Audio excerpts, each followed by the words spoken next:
Tem havido alguns momentos na minha vida em que eu tenho chegado para falar com Deus.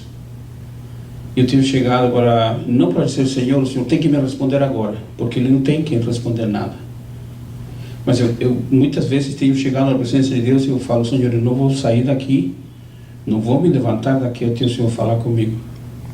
Não é porque eu estou pressionando ao Senhor, é porque eu quero ter um tempo com Deus. Fiz isso uma vez e fiquei 12 dias jejuando, dentro de uma garagem, sozinho. Sozinho não, porque às vezes, umas 4, 5 vezes nesses 12 dias entrou um jovem que agora é pastor em Nova York, aliás em New Jersey. E esse jovem entrava porque ele estava preocupado, que ele me viu entrar com uma garrafa de água. E eu falei para o zelador da igreja, eu disse, amanhã de manhã você me leva outra garrafa e retira esta daqui. Então no outro dia me leva a garrafa e retira essa. E passou o primeiro dia, o segundo dia, ele entrou. Eu disse, eu não quero conversar com ninguém. Eu disse, se alguém morrer da minha família, me comuniquem depois. Se alguma coisa acontecer, me comuniquem depois. Eu não quero falar com ninguém. Eu quero falar com Deus.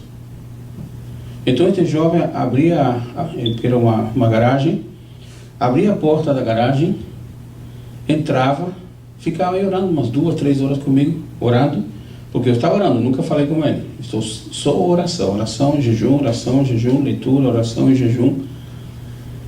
Então ele entrou umas 4, 5 vezes.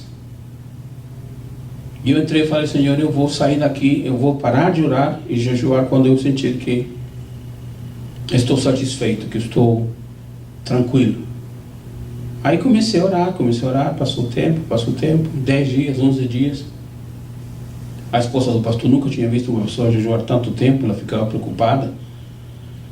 Eu disse ao zelador, entra lá e dá uma olhada, vê se ele está bem, se está precisando de alguma coisa.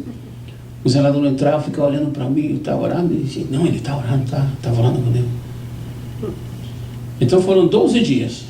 Depois de 12 dias eu me senti bem, o zelador entrou, no 12º dia falei, meu irmão, hoje à meia-noite eu vou entregar meu jejum, e se puder, eu gostaria de tomar um chazinho quente e comer 3 bolachinhas, só. Aí falou, tudo bem. Aí a esposa do pastor preparou, não, chá é muito pouco, 3 bolachas é muito pouco, vamos deixar pão, vamos deixar queijo, falei, não, 3 bolachinhas de água e uma xícara pequena de chá e mais nada. No dia seguinte me levantei, tranquilamente, tomei meu café, tomei um pouquinho de café, e comi um pedaço de pão, umas bolachinhas e só. Na hora do almoço fui para a churrascaria. O homem da churrascaria ficou preocupado. Então foram 12 dias. Teve uma outra vez em que eu precisei, houve uma situação que eu precisava que Deus me desse uma resposta. Aí eu me ajoelhei e falei, Senhor, eu vou me levantar daqui, da cama, ao redor da cama, só quando o Senhor me der a resposta. E eu fiquei orando, foram horas e horas, até sentir a presença de Deus, até sentir a glória de Deus, até sentir a resposta de Deus. Então, há momentos quando nós fazemos esse compromisso de falar só com Deus, e para, de repente, apresentar uma situação específica ou por um projeto, aí então Deus vai atender. Orando em todo o tempo, com toda a oração e súplica no Espírito, e vigiando nisso com toda a perseverança e súplica por todos os santos. Veja que Paulo coloca aqui, entre a oração e a súplica, coloca uma orientação em relação ao ato de vigiar. E ele disse, vigiando nisso, com toda a perseverança. Porque existe um determinado ponto, quando a pessoa está orando a Deus, quando a pessoa começa a entrar na presença de Deus, quando a pessoa começa a sentir a glória de Deus, como Paulo aqui está dizendo, a súplica no Espírito, não é uma súplica só, um lamento, um choro, uma petição de tristeza, um desabafo, uma situação de amargura. Não é isso. Quando Paulo diz a súplica no Espírito, é porque realmente a pessoa vai entrar na presença de Deus e sentir a presença de Deus. Mas é necessário vigiar para que seja realmente um momento da presença de Deus, um momento da glória de Deus, um momento da alegria que só vem do Senhor. Na primeira carta de Pedro, no capítulo 5 e no versículo 7, nós temos o que Pedro escreve. No versículo 6 primeiro: humilhai-vos, pois, debaixo da potente mão de Deus, para que a seu tempo vos exalte.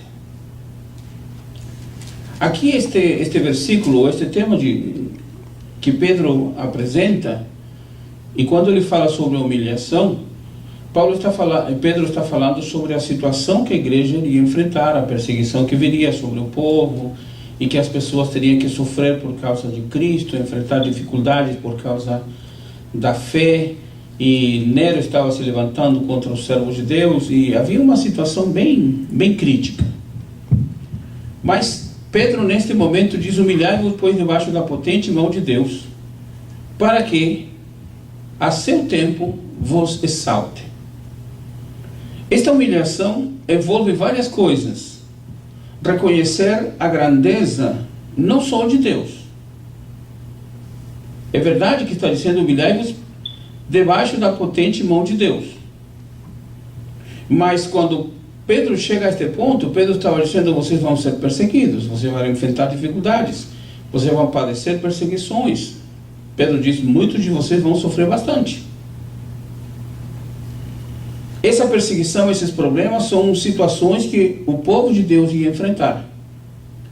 Mas quando se trata da presença de Deus, quando se trata das coisas de Deus, não é para chegar dizendo, ou pedindo, ou intercedendo, ou suplicando para que Deus castigue aquele que está perseguindo a igreja. Não é para orar a Deus dizendo: Senhor, olha, a tua igreja está sofrendo, teus servos estão sofrendo, Nero se levantou contra a igreja, muitos têm sido açoitados, muitos têm sido crucificados, muitos têm padecido por causa do teu nome. Então, Senhor, coloca a tua mão sobre essas pessoas, castiga essas pessoas que se levantaram contra o teu povo. Senhor, ataca essas pessoas. Pedro dá uma orientação totalmente diferente daquilo que muitas pessoas poderiam ter pensado, principalmente quem fazia parte da fé e era da descendência judaica. Não é só o judeu, mas toda pessoa que de repente alguém se levanta contra ela, a primeira coisa que tem, como se diz, toda ação exige uma reação. Se alguém bate, então vai ter que estar preparado também para apanhar, para receber, porque há uma resposta. Mas neste caso aqui Pedro diz: humilhai-vos perante ou debaixo da potente mão de Deus. É importante se humilhar diante de Deus. O problema está grande. Nós não temos que crescer diante de Deus. A situação é muito difícil. Nós não temos que chegar com essa autoridade diante de Deus. É diante de Deus mesmo que nós temos que nos humilhar. É diante de Deus que nós mesmos devemos clamar. É diante de Deus que nós temos que nos curvar.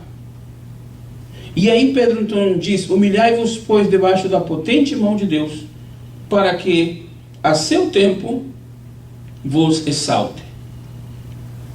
Quanto tempo é necessário estar humilhado diante de Deus para que Deus o exalte? Não está escrito na Bíblia. Alguns querem, às vezes, colocar o texto bíblico que diz: o choro pode durar uma noite, achando que essa noite é de 12 horas. Que bom seria, que maravilhoso seria que nós tivéssemos problemas e que esses problemas se solucionassem com uma noite de oração. Ah, que maravilha! Tem um grande problema, uma grande dificuldade. Então vamos orar ao Senhor. Vamos proclamar 12 horas de oração. 12 horas na presença de Deus. Seria como umas férias espirituais. Seria como um descanso espiritual. Então vamos... Quem tem problemas? Aí a pessoa levanta e diz, meu problema está médio, está 80%, está 30%. Mas aquele que está com 90%, 100%, 120%, então vamos orar ao Senhor uma noite toda. Porque a Bíblia diz, o choro pode durar uma noite, mas a alegria vem pela manhã. Então pega isso de uma maneira totalmente literal, mas não é assim. Bom seria que assim fosse. Seria muito bom. Seria como você ter seu cartão de crédito e passar o cartão de crédito na maquininha. Pagou na hora. Solucionou. Está tranquilo. Deus já interveio, Deus já operou, já chorei a noite toda e agora, de manhã, 6 horas da manhã, comece a rir, porque já o problema está solucionado. Não é assim. Pedro diz, humilhai-vos, pois, debaixo da potente mão de Deus, para que a seu tempo,